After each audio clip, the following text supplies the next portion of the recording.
Today on Top Gear Rearview, I give Jeff an inspirational quote. Jeff, you're going to miss 100% of the handbrake parking turns that you never take. And Jeff wholeheartedly disagrees. Because, no!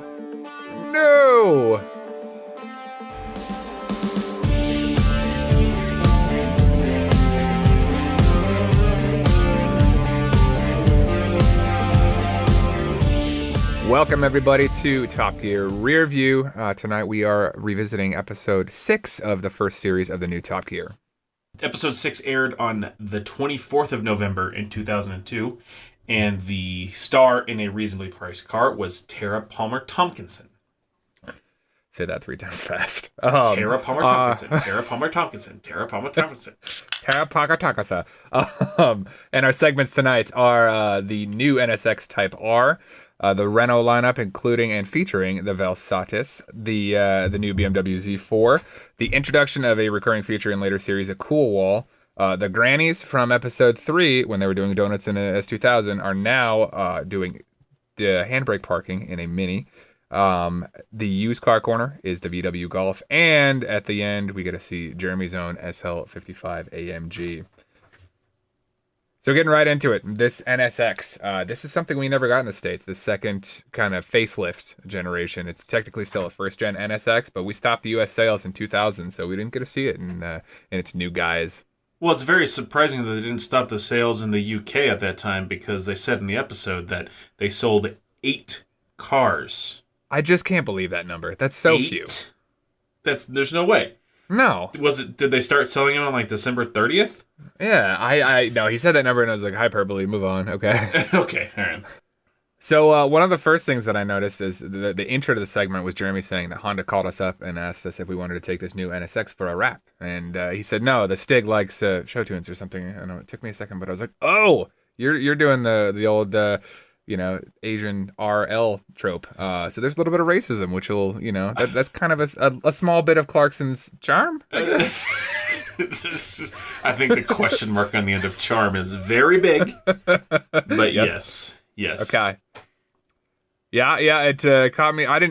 So to give a little background, I didn't see any real Clarkson before the new Top Gear, so I don't know if that's something that had stuck around when he was on old Top Gear or in previous appearances or whatnot, but it was kind of caught me off guard. I was like, all right, there we go. There's starting right off. Yeah, I mean, he gets called out a lot for stuff that he says all the time, and most of the time I always felt it was people just picking on him because he's a super popular, super rich, super famous guy, and they're just gonna take a dig at him if they can. But starting it off with a little bit of an English joke, I suppose, and I guess he keeps it going through the next 25 seasons.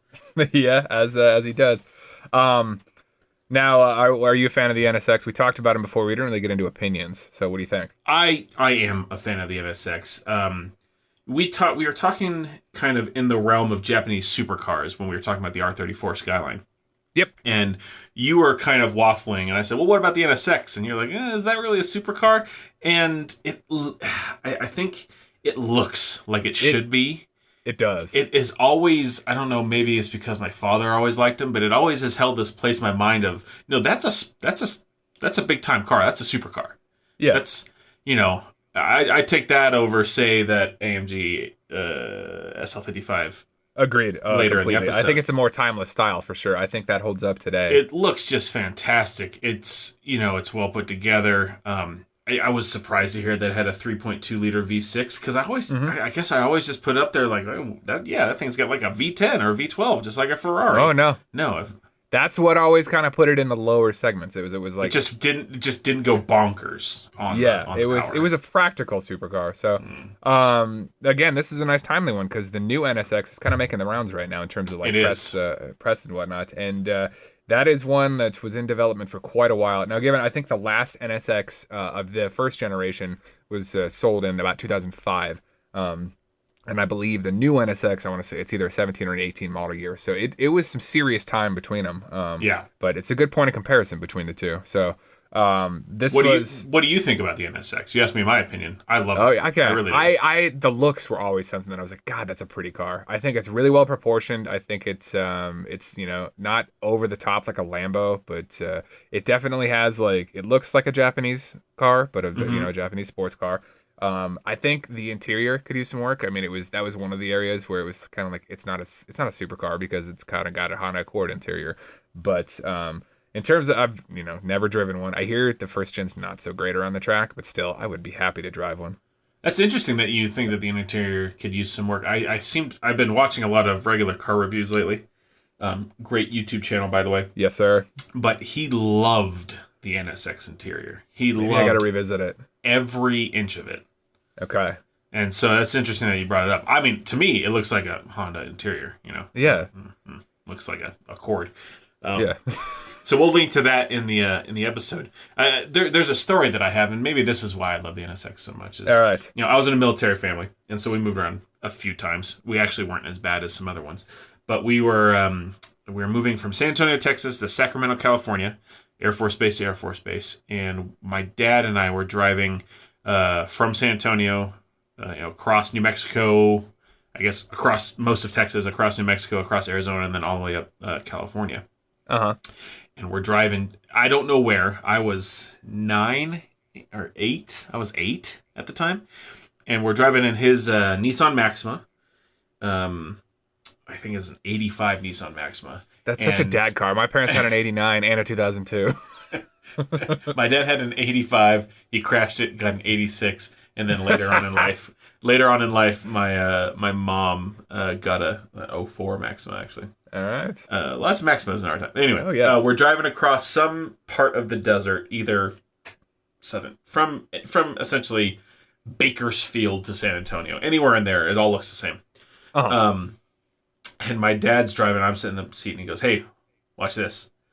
And he can see in his mirror, and there's a Honda NSX, and it just goes, "Doof!"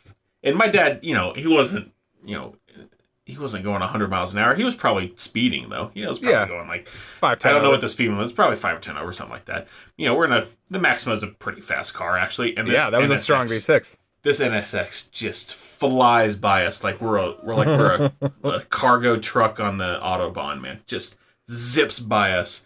And ever since then, I remember going, well, no. NSXs are super fast and super awesome because this one time they drove by me on the street. It's super fast speed. It's little moments like that you remember. So I don't remember where I was. I don't remember, what color the NSX was, but I just remember that it went by really fast and really loud, and it was nice. Oh yeah. All right. So that's why I like it. Yeah, I mean, you see them around today, and that's one of the things is it is a Honda at heart. It's going to be reliable, so there's a lot still on the road. But I see they'll turn my head every time. I think they're a great looking car. Great looking car. So some numbers. So this is like you said, a 3.2 liter V6 putting out 290 horsepower, and it weighed in at 2,800 pounds. So that's kind of middle of the range, not like featherweight, but still in the light under 3 is pretty sizable or pretty decent for that age. Mm-hmm. Now the new one, which to be fair, totally different price bracket. I believe I don't have the MSRPs on here, but it was not. It's kind of everybody expected it to come in lower, but 3.5 liter twin turbo V6 paired with 3 electric motors, so it's a hybrid. That's right. It's a race car hybrid. It is not a fuel economy hybrid. Not so much. No, it's more along the lines of a pared down P1 or LaFerrari and whatnot. So it has a 9-speed dual clutch gearbox, which is almost too many speeds, but I hear it's not bad. It gained 1,000 pounds. It is 3,803 pounds. You start throwing in batteries and motors. Oh, yeah. That thing has 4 motors in it. Only one of them's gasoline. Yeah. Now on the flip side of that, I guess the better side of that is it just about doubled its power. It is at 573. Yeah. So everything I've heard from the auto journalists are that this car is just phenomenal. It's very easy to drive at the limit, and it is very fast. Nice. Yeah. What was the original price of this Type R Series 2 NSX that they tested on Top Gear? So at the time, the 2002 NSX came in right at about 60,000 pounds. 60,000 pounds. Okay. Yeah. So honestly, comparatively, I guess it's not that far off the mark. I mean, our rough number for going those pounds to today's dollars is in the neighborhood of of 2.1. So that would put us at about $130,000. And right now the new one is at 156. So not exactly equal, but not far off. Yeah, I mean, I guess that'd probably account for the additional engineering / just materials in it. Yeah. I mean, Plus this is 10 years of development from all things I've heard. I mean, there was talk of a new NSX forever, and it's finally coming to fruition. That's true. All right, so it cost £60,000 in 2002. Yep. And it was the Power Lap, wasn't it? It was, yes. 133 in the wet, which ties up with the Lambo if you take those 4 seconds off. Okay, so I have written down very wet. Or was it very wet? They referenced the 4-second thing, so I think they called it wet. It looked very wet, I would agree. But all right, this matters because we are now going to debut our Top Gear power rank for the Power Laps. We talked about this in episode 4. And this is the first time we've recorded since then. So it is time for us to debut some math. Not very difficult math, but some math. So we wanted to get a different measure of how to rank the cars against each other. Because just speed is I guess, for some people, is all that matters. But when you're paying £310,000 for a Zonda, is that better than Focus RS at £19,000? Is the whatever 16 seconds it was faster worth £290,000? And so we're going to try to put some numbers to this. So we've come up with a equation, I guess, that takes into account speed, cost, and then essentially what Jeff and I think of it. So there's a subjective section. Jeff and I's values can only change the score by 20%. So we're capped to 20%. So we can't just give it a 0 and make it be terrible. Sure. Yeah. So here is the conversion. So we Jeff and I decided to have a golden car, a car that we compare all other cars to.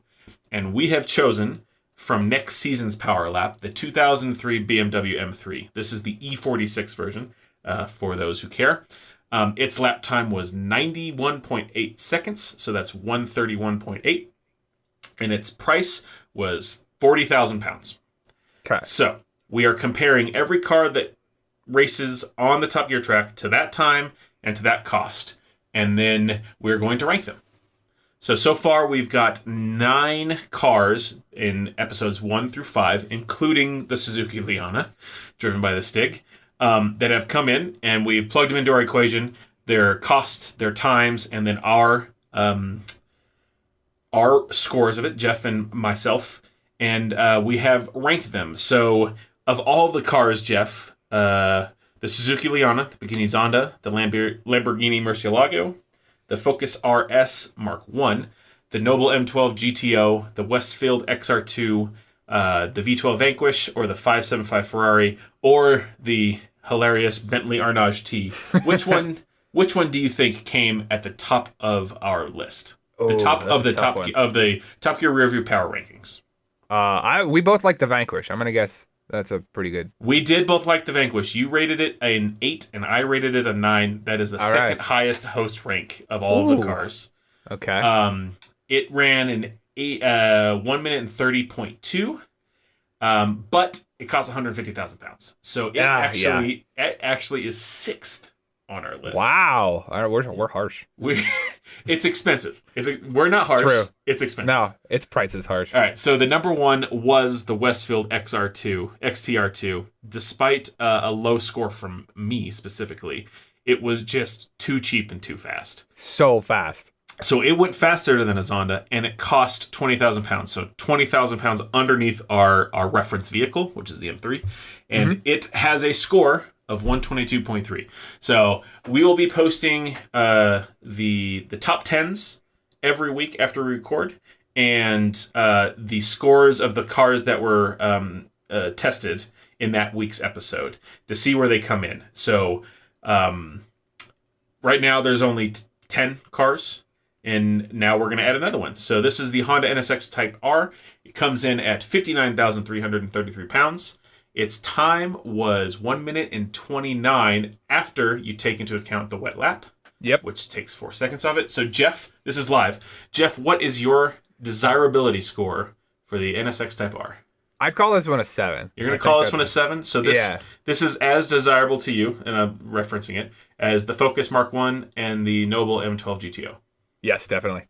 Okay. All right. I really do like this. I'm going to call it an 8. Okay. That keeps it the same as the Ford Focus Mark 1, but less than the Vanquish. All right, so the scores are in, and this has become our third favorite car. All right, that sounds about right. With a score of 108.57 Top Gear points. It is just ahead of the Focus RS and just behind the Noble. The Noble's in second place. So we're at Westfield, Noble, and then Honda. Sounds good. There is the power rankings. We will be doing a power ranking for every car that they put around the track. Yeah, and if you have any feedback, we will read it. Maybe not heed it, but yeah. If you want to check out our Facebook page, Jeff is correct. Top Gear Rearview on Facebook. I will be posting up the math behind it. It's not terribly complicated, but it's better visually than me saying it. For sure. So I will post that up, and then we'll also post up the leaderboard. I guess since there's only 11 cars right now, we'll put up 11. But yeah, we'll start shaving off those last ones. I think we'll just keep a top 10 and then where they come in. All right, sounds like a plan. All right, well there we go. I'm really excited about this. I'm really excited about getting a different measure for the cars because the Zonda is awesome and everything, but it costs. It's so much money. 15 Ford Focuses. Yeah. It's like, I could take one Ford Focus, do a really good lap, and then spend, 290,000 pounds on, I don't know, like a small trash island or something. Coke and hookers. Well, you're gonna need it in your Focus. There you go.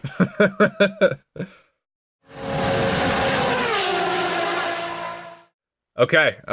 When was the last time you saw a Renault on the road? In the United States? Yeah, I guess ever. You got me beat there because I am 90% sure I've never seen one. I've never seen one here in the States, but they're all over the. I've actually ridden in a number of Renaults in the UK. My buddy had a Renault Clio, but not a Vel Satis or Megane. Or the Clio was the 6th most common car on British roads in 2014. That makes sense. It's a small. It's like a Fiesta or a Focus. Yeah. It's right in the wheelhouse. Yeah, so they're actually Renault has been in the U.S. I think a few times. I think back in the 50s, and then they had a partnership with AMC for a while in the 80s. But neither went particularly well. What a horrible company to choose as your partner. Lord. So yeah, that would this is very much a British segment. I had I knew the Megane by look. I remember that weird back on that thing, and I think I knew the Aventime as well, just because the B pillarless design was very unique. But the B pillarless design Aventime, don't they use that Aventime to create like a souped up car way later? Is it the Megane? No. I think it's the Aventime, and I don't remember what they do with it, but it's like a convertible or something. It's unique. I remember, but it's a ways on. It's like 20 seasons from now. But 15, 20 seasons out. But I remember that. I remember it because they rolled both the windows down, and like they were all like little kids in the back with all the windows down. Yeah, because there's no B pillar. You can like dive through it while it's driving past. Like sideways. Yeah. Throw frisbees and stuff. They really went. It reminded me a lot of when BMW, which I think in the scope of the time frame we're in right now, just did. But it reminds me of the BMW when they changed up their body design, and like every car had a similar style taillight that they didn't like. Like remember the 6 Series when it first came out with its new styling? It kind of had like a weird taillight back section, and everyone was up in arms about it. Renault just went all in, and like even more, like not just the taillights, the whole ass end on this thing is all chopped and bulbous, and it is a statement. It doesn't look awful. Now, which one we gotta specify? Which one are we talking about? Because the feature car is the Vel Satis, but they also had the Megane and the Aventime. Well, they really did it on. They did it across the line. Like they all had a similar style to them. I think maybe the Megane had the worst, like the most chopped. Oh yes, but they all had this vertical back window, almost vertical, and then when you got to the boot lid, it bumps almost horizontal out. It's like a 90-degree, and then it curves down to the back bumper. It's got a kicker. and so I think it's on all of them.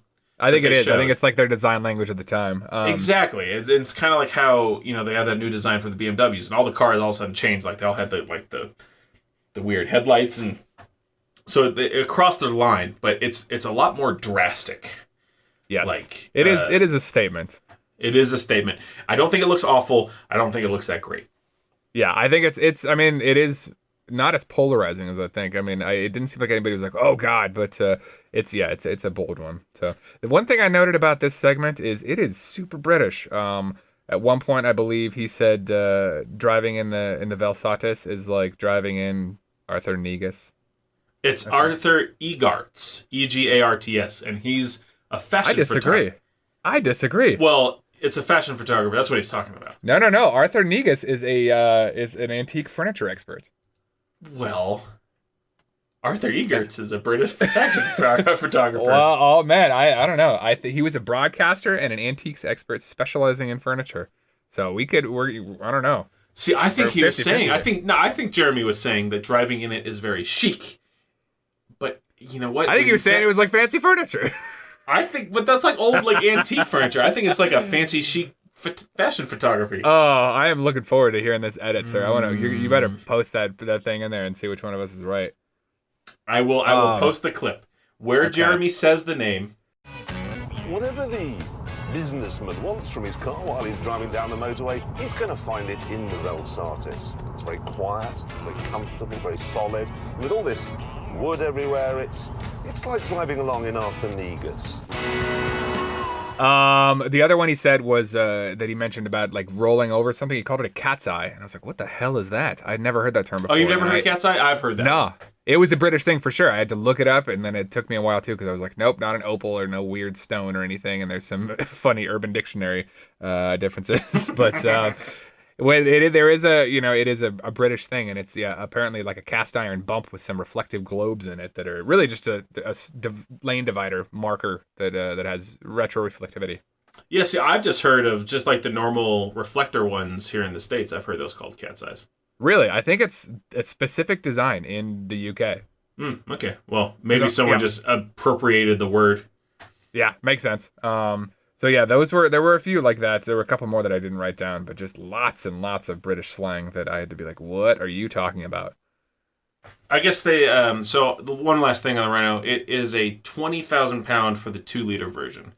And they explicitly said that it's a competitor of the BMW 5 Series. Those really are two different markets. That's like half the price of a 5 Series. It is. And I mean, I just looking at it, I was like, I think maybe they're reading a little bit of the Renault literature on that one, I think maybe. They must be. It didn't look to me like a competitor of the 5 Series. It looked like, I mean, a Renault, but I guess I don't really have a good idea of where it fits in the market over there. But over here, I was like, that looks like a weird, like kind of strange Saab or Volvo. Yeah, it's like, it probably fits more like against the Mondeo. Like a Mondeo Estate versus this thing? Yeah, it's probably right around the same. Mondeo. Yeah. Probably. Okay, on to the news. What do you got? News. I laughed out loud when they started talking about the Fast and the Furious 2. Me as well. There's like, you remember that movie, The Fast and the Furious? Well, they're making another one, and everyone goes, "Oh, I can't believe they're making another one." I'm like, oh, hindsight being 2020. They just announced like 9, right? 9 is coming out in 2020. Maybe 2019. I think it's actually 2019 because I think they actually have a spin-off with The Rock and Statham doing their own little thing next year. Oh, so they're doubling down. Yeah, they're doing the Star Wars. They just print money. Like those movies just make so much money that I don't blame them. Yeah, they really do. But man, how far have we come from that first one? It's making fun of the fact that they're making a sequel of it. And I guess it's another commentary on Hollywood as a whole. Is like for someone to make a popular movie. So let's say like Deadpool. Yep. Deadpool, extremely popular. Probably in its time as popular as the original Fast and the Furious. Okay. Everyone loved Deadpool. Everyone loved the Fast and the Furious. And they announced that they're going to make Deadpool 2. And no one went, they're making another one? Yeah.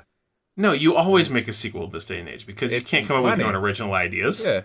Yeah, it's free Original money. screenplays? No. Deadpool 2. Fast and the Furious 25. Yeah. I heard they're going to 10. We'll see. Now, the thing they mentioned there, they showed a picture until they get to 10, and then they'll be going to 11. Shh. Please go to 11. Yeah. They showed a picture of an Elantra, which was supposed to be in the movie. That car for sure was not in the movie. I was about to say, they said this is supposed to be the featured car in the movie. No! Like, there was no Elantra in Fast and Furious 2. No, Fast and the Furious 2 was Too Fast, Too Furious. Which, and that was the first one where they introduced Tyrese. The featured cars in that movie were, well, they had a few, but the real ones were, I think it's a third or a fourth gen. Now, it's a third gen Eclipse, which is just a pile of dog crap, and a Lancer made to look like an Evo 7. That was not an Evo 7, and anyone paying attention was like, nope, that's a Lancer with a dumb body kit. But, at least they tried. They're like, the Evo's the proper car. The Lancer's just like, no. So, yeah, there's someone driving around in a Hyundai. Oh, Hyundai. Oh, that was another thing that I didn't write down. But, man, hearing Clarkson's, like, American accent, it was like, wow. You get better at this later, but this is oof. Well, I have a comment on that, Jeff. And I have this written down about it, is... I want the people in the UK to know that not all Americans talk like Texans. Mm-mm. If I was hanging out with someone new and almost always cultural differences came up, they would say, hey, do your best Scottish accent. And I give them my sporting chance. I'm sure it probably wasn't great. But then do your best American accent. And it was always like deep Southern, like, or West Texas, like just like he was saying, I got Hyundai, Chevy, Kia. Yeah. That's like... No, that's not how most of us talk. No. Yeah. Hopefully anybody listening realizes that Colorado and Idaho have fairly neutral accents. We, yeah. No, I don't think we have any accent at all. Nope.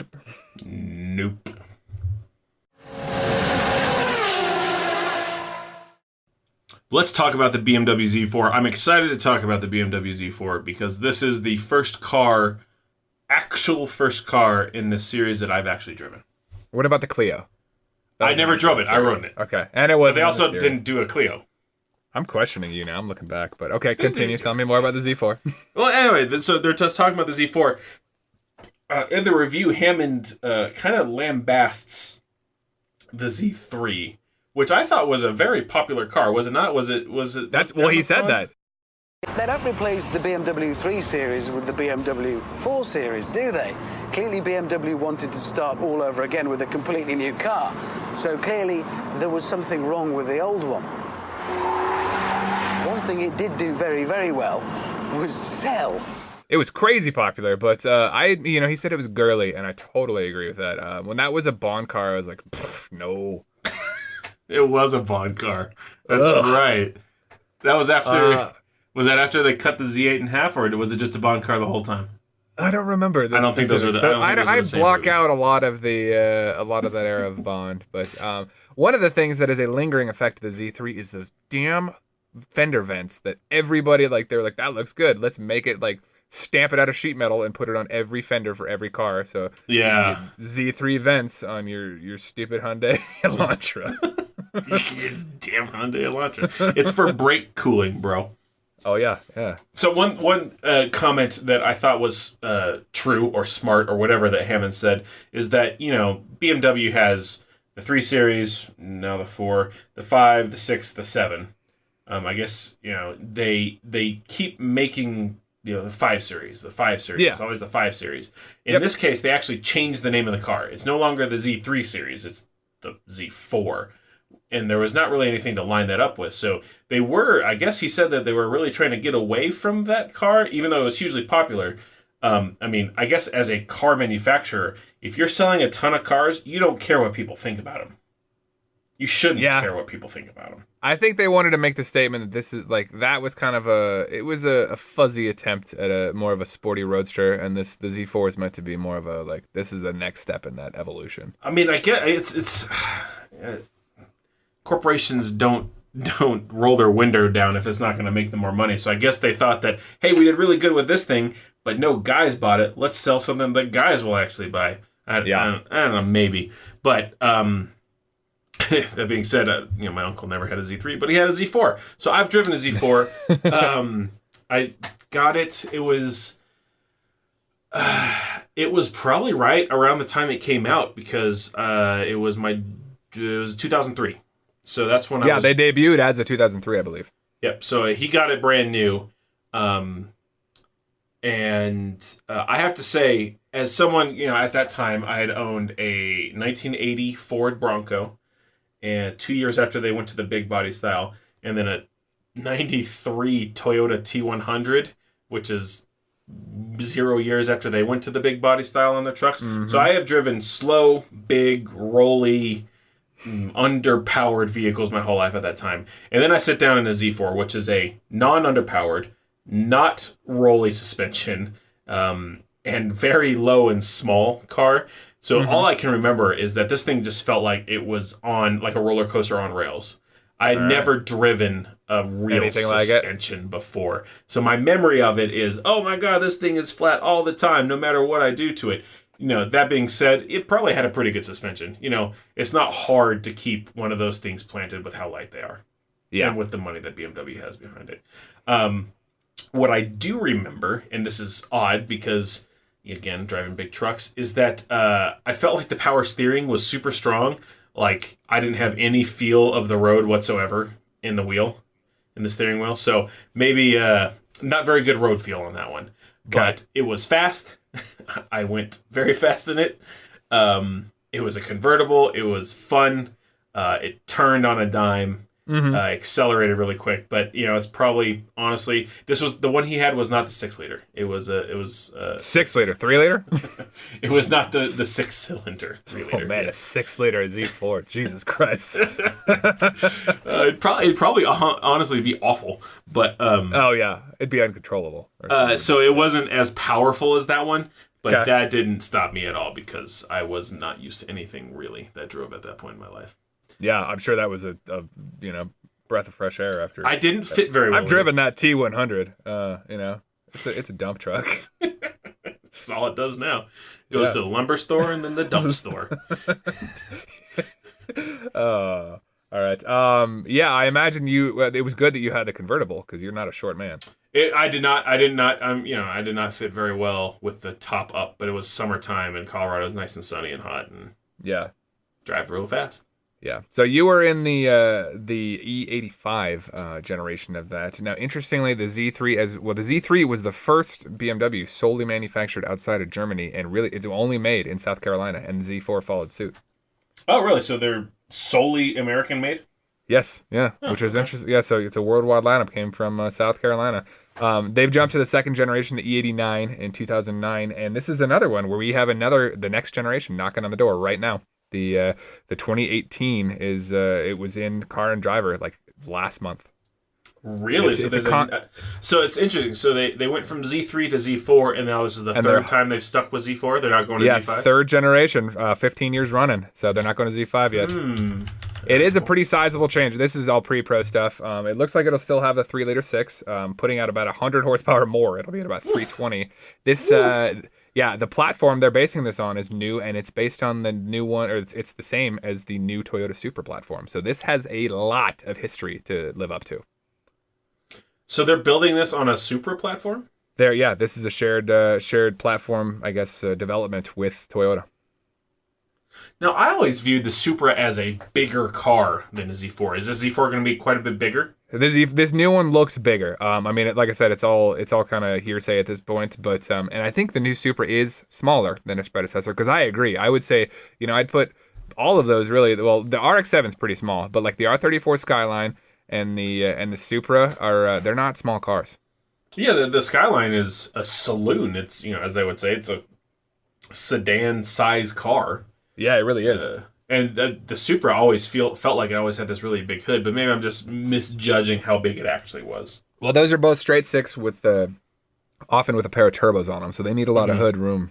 So they were a long bonnet, and this the Z4 was a little smaller. I mean, honestly, if you probably put them next to each other, I think a lot of it's just remembering things. But I guess they're not as big of a difference as we think. But I would expect the R34 and the Supra to be bigger cars. Okay. All right. He said the other competitors at the time were the TT and the Boxster, and I was like, yeah, those are actually kind of dead on competitors. Like sporty, potentially driven by college girls, but cars that I would not dislike driving. The Boxster, I would assume, is probably a bit more expensive, and the Audi TT is probably exactly the same price. Oh as yeah, the C4. it's like the same market. Yeah. So next up, the debut of the Cool Wall. The Cool Wall. Cool Wall. Yeah, this is interesting to see the genesis of the Cool Wall, because it loses favor in later seasons. Like, they stop going back to it. And every time they go back to it in later seasons, they go, Cool Wall. Trying to fill some time here, huh? Yep. But yes, this is the beginning of the Cool Wall. I actually have written down, I think they said Cool Board. This is the cool board, which is something I've just thought of, okay? They may have. They don't have the name for it yet. It's not the Cool Wall yet. It's the Cool Board. The cool surface. Yeah, I didn't write down a lot on this. It was hard to. I kind of wish they had like a still. I'm sure there might exist one out on the internet, but just to look through what they actually started with, I did know. They said the 360, the Ferrari 360 was uncool. Totally agree. And the Audi TT was uncool. Totally agree. Yeah. So I have the only thing I was able to write down is the three cars that they initially put into the Sub-Zero range was the Vanquish. Yep, I would agree. Agreed. The Defender. Hell yeah. Agreed. Yep. And then the Mini. Yeah, I don't know about the. I mean, I guess at the time. Yeah, brand new. I don't know. It really. I guess maybe the fact that it really honestly hasn't changed style at all makes it seem like, well, not only were there a lot of Minis then when they were like people were chomping at the bit to get them, but everyone since has been the same type of Mini, and so there's just a bajillion of them out there on the road. But I don't think I would have put that in there anyway to begin with. No. I think it may be cool, but yeah, I think it falls down later. And his definition of cool, so he went through this a few times. He says it's not about the styling, it's not about the speed, it's not about the build quality. It's if it's cool or not. And I guess all of those things really do play into the fact that if it's cool or not. Yeah. It has to look cool to be cool. I don't know. But it's kind of always been just like a thing that he just kind of makes up on the fly. And, I can usually see his logic a little bit, but yeah, I think that remains. It's true. He also puts up a Lexus, and he was going to put it in the cool section, but Alan Partridge, the Steve Coogan character that we talked about in a previous episode, owns one. So because Alan Partridge owns one, it's no longer cool. I'm like, and it was, you guys rag on Lexus so much. Oh yeah, throughout the years. I'm surprised you even thought about putting in the cool section. I know. It was the IS200 too, which I like that car. Mm-hmm. It's a good car. But yeah, that again, there it is, just completely subjective cool ratings. Yep, and I guess another thing about the cool board at this point is that there's a lot of fan and audience interaction with it. So it always ends up being a lot of audience and interaction, and that's a good part of it, I suppose. That's all I have on that. I mean, it would be nice to get a snapshot of the cool wall, but we'll just continue adding to it because it comes up in the next episode. I will poke around and see if I can find something on the interwebs. Okay. Check out the show notes if you can find something. Yeah, maybe. I might fail. I felt this next section was going to be as awesome as the grannies doing donuts. Yeah. I was kind of let down by grannies doing park brake turns. A little uncomfortable for most of it. Mostly because Daw was like, Daw was a bit awkward. Bit friendly with him, yeah. Yeah, I was like, no, nobody. No, I don't think anybody wants that. Yeah, no, that wasn't that. You're right. That was not very good. But I think they also didn't give it as much time as they did on the last one. They didn't give it as much airtime, and so it's just kind of like, hey, we're gonna do J turns with these grannies later, and they're like, okay, here we go. There. Okay, they all did them. Isn't that fun? All right, good. We did that section again. I wish it seemed like one try each. Yeah, and I kind of want to be like, give them some practice and let them. I want to see how they do. Yeah, I want to see them fail. Yeah, I want to see. One of them punted that inflatable whatever. Yeah, one of them just drove past, I suppose. Yeah, that was a true fail, just for lack of trying. But there were a couple good ones. I mean, you'll miss. I was like, yeah. Jeff, you're gonna miss 100% of the handbrake parking turns that you never take.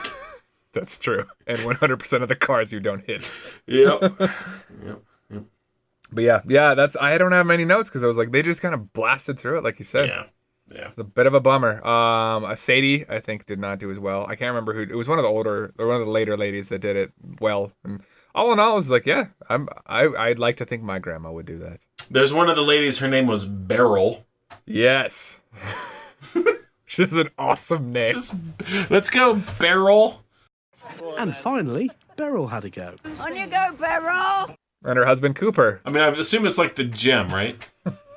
Like Beryl. I think so. I don't think it's Not Barrel. Barrel. Granny liked to drink. All right, let's quickly and very briefly, Jeff, talk about Tara Palmer-Tomkinson. TPT.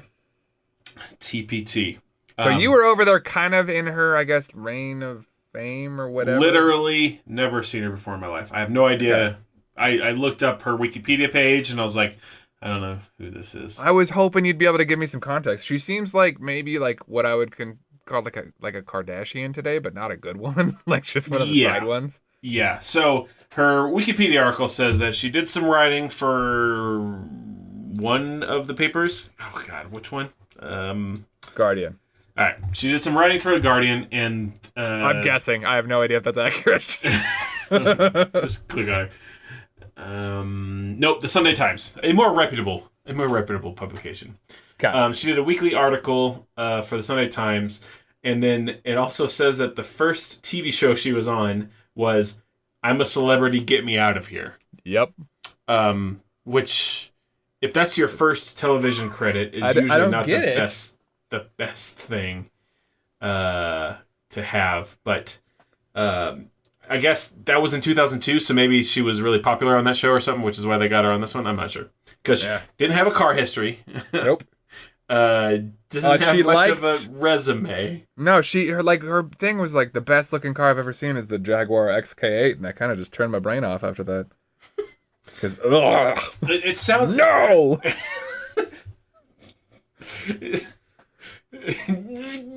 No, it's wrong. It's the wrong answer. I don't care if it's an opinion.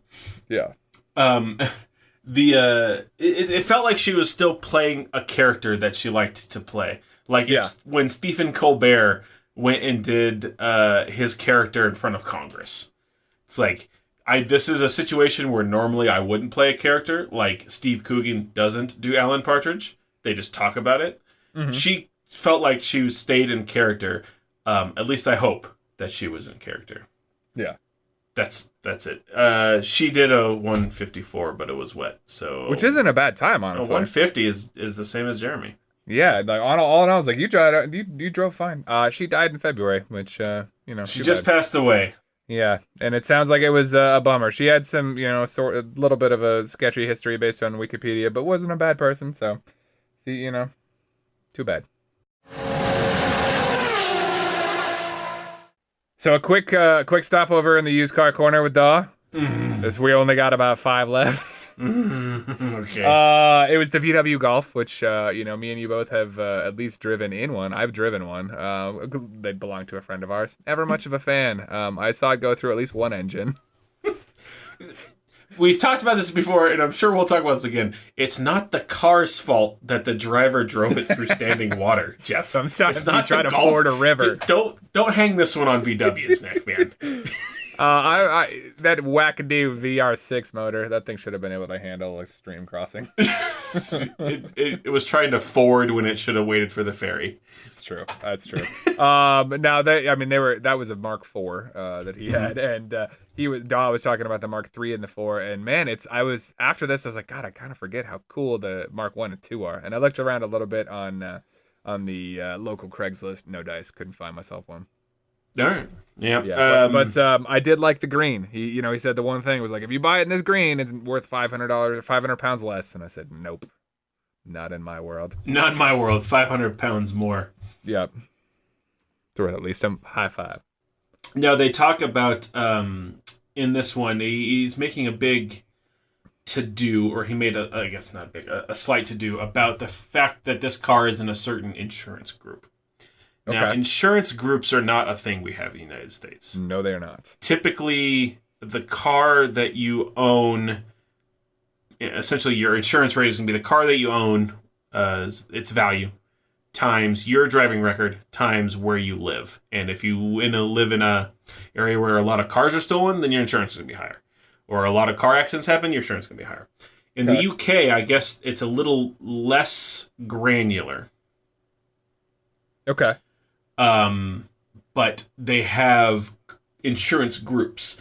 And I just did a quick search to see what factors into it. But essentially, cars are grouped into groups based upon your age, and the lower the group number, the better your rate's going to be. So if something's rated at a 1 or something's rated at 15, you're going to get a better rate if you have the 1, regardless of your record, regardless of where you are. And so that's what they talk about with cars is, a car is in a particular group, and that makes it cheaper to own. And that's something that they want to tell you about, especially on Awesome Used Car Corner. So what factors contribute into the group that a car is in? So what you would expect, the new car value, so how much it costs, how much parts cost. So say you get a cheaper BMW or you get a more expensive Ford, their groups are going to be different because parts for the BMW is going to be more expensive. Mm-hmm. How long it takes to repair the car. So they specifically call out repair times. Okay. So if some cars are particularly difficult to repair, then their insurance group's going to go up because the insurer has to pay for that. Yeah. The performance, I guess the speed of the car will raise your group number. Makes sense. The safety value of the car. Now, this one is interesting. Bumper compatibility. What do you think bumper compatibility is, Jeff? I don't know. Is that just like used across multiple vehicles? The alignment and structure of bumpers can help a car to receive a lower insurance rating. That's the information I'm given. What does that mean? I have no idea. This is the whole reason I brought this up. This whole reason is I'm just looking through this, doing my research, and I'm like, okay. Bumper compatibility, what the is that?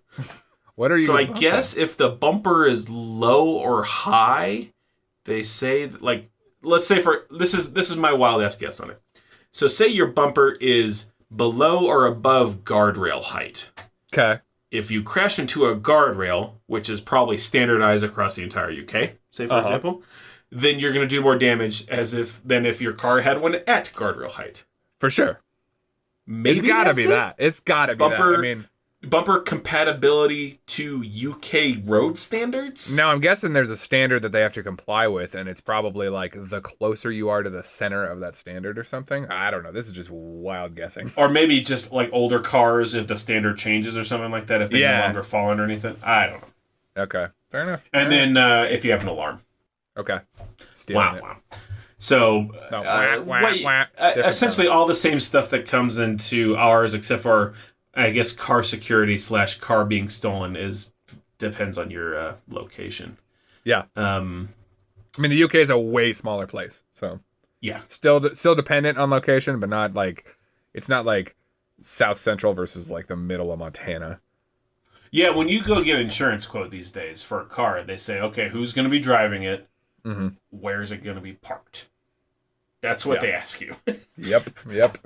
You got a 93 T100. You're going to be driving it, 16-year-old Brady. Mm-hmm. Where's it going to be parked? Oh, Colorado? All right, you're probably fine. Yeah. Oh, in a college town? Okay, never mind then. Your insurance rate's going up. So to wrap it up, we got to see the first of Jezza driving one of his own cars. Yeah. We see the Mercedes-Benz. I guess they go through a little history of the SL, and they hate them all until they get to this one. Surprisingly enough. Yeah, and then he bought one. So this is the SL55 AMG edition, which is a car that I think he keeps for quite a while. I believe he does. He doesn't seem like a guy who goes through too many, because he sold his 355 to buy it, and the 355 was, at that time, gone. So it's like, he had that car for a while too. Well, I guess he doesn't need to go through many because he's always driving other cars. So he doesn't ever really drive his own car. Yeah, he gets to do what he wants. Yep. So quick stats. This is a 5.5 liter V8 putting out they said about 500 horsepower. So I assume that is just below 500 horsepower. 490 something, yeah. Yeah, and then it can, once you take the limiter off, like a lot of German cars, can reach 200. I mean, not a lot of them can reach 200 plus, but a lot of them can go higher than their limited value. Yep. 200 miles an hour. And he sold, as Jeff said, he sold his Ferrari 355 to buy this one. So this was his upgrade from a Ferrari 355. I didn't have a lot more on this. I never loved that generation of the SL. It wasn't terrible looking. It's just it is what it is. It's a kind of, I would say kind of a chubby, but relatively quick roadster. Okay. I have something on this, and I'm going to call them out on it. Okay. I think. They talked about the fact that the SL55 AMG is a gay car. Oh, okay. If we're talking about that, I got that whole list written down. I do as well, and that's what I want to talk about. So there is a first list. Off, yeah, this is on something like UK, gay sites or something, and this is back in 2002, and that website was something, man. There's a lot of spinning world gifs and stuff. Yeah, baby. And one little section you're at they printed off a piece of paper of this website because it's 2002. And they had a list of the top 10 gay cars. This is the list. So I'm going to go 1 through... I'll start at 10, and I'll work my way down. So 10 is New Beetle, which is about 9 places off, by the way. Number 9 is New Skoda, which doesn't make any sense to me. Way because too generic. It's like saying New Ford. Yeah. Skoda's a brand, not a car. Yeah. And similarly vague, Classic Chevy. Apparently so like a 71 Nova. Or like an 88 Grand National. 7 is Porsche Convertible, which is... Again, what, 924? So these last 4 here, super vague. Like, okay, all right, well, I'm getting an idea of this list. They're very vague. And then they say the BMW Z8, totally agree. Terrible. Completely agree. And then they say new Mini, okay, or whatever. More specific. That's more specific. So we got 2 specific ones. And then they say Mercedes-Benz SL55 AMG. It's so specific. It's like, hey, what'd Clarkson buy? There's no way that this is a real list. No. Because the next one after that is pink Rolls Royce. That's the only one that has a color. No model, but a color. And then Jeep Wrangler, and number 1 just says smart. Just in general. Doesn't matter what, 4.2, whatever. Just smart. Just it's like company. Just saying, it's kind of like saying new Skoda. So it's a bunch of very vague things, and then Jeremy's exact, I'm surprised they didn't have the color on there. Jeremy Clarkson SL55 AMG in like gray. Yeah. The color that Jeremy owns. So this is obviously just a bull list. Oh, I thought it was funny. I hate the Z8. I think it's like one of the worst cars that BMW's ever made. So I hear it's really interesting to drive. There's another one. I think it was the Z1. Have you seen one of those? Like the drop down half doors.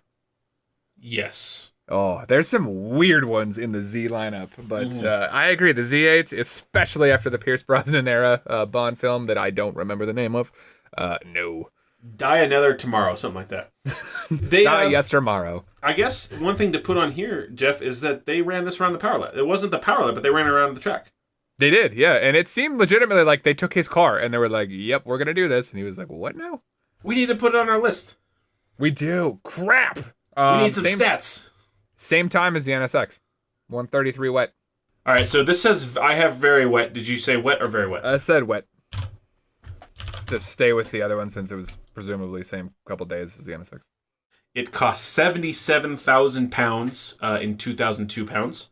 That translates to, at the time, about $115,000. So, Jeff, what would you get this out of 10 on our host desirability scale? I'd give it a 5 because it's not slow. A 5 because it's not slow. It's not super. I mean, it's not the prettiest car, but it is not ugly. I would drive it, and it's probably a fun car to drive. Okay, I agree. I was gonna say 5. It's right in the middle of the road. Not terrible, not great. Yeah, and it's pretty expensive, but it's got a big engine. That's fun. It's an SL, yeah. All right. That makes it 5th on our list. So just behind the Ford Focus RS Mark 1. Okay. And just ahead of the Pagani Zonda. Interesting. That's higher than I would expect. Okay. It's 240,000 pounds cheaper. Numbers are numbers. I give it a 101.8 is its Top Gear Rearview power ranking score. Okay. And that does it for us today. Yeah, we had another on that bombshell. They have another failed bombshell today. They do. Wah, wah. So, on that failed bombshell, Jeff, thank you everyone for listening. We really do appreciate it. We are releasing Top Gear Rearview every week, so please subscribe. You can go check us out on Facebook. We're going to be posting there at least every day, if not more, as we find cool car stuff that relates to the podcast, and all that sort of stuff. Stuff that relates to Ed China. Things, if it says Ed China in it, it's going to get posted on our Facebook You go page. see it, yeah. Yeah, we are releasing these episodes on YouTube if you want it in that format. If that's easier to use, or if you want the transcription, it will show up there as well. And you can find us just searching Top Gear Rearview on there. And then again, if you need to drop a line, we have topgearrearview@gmail.com. Feel free to send us something over, and we will get back to you. All right, that does it for today. On that note, yeah, talk to you next week, man.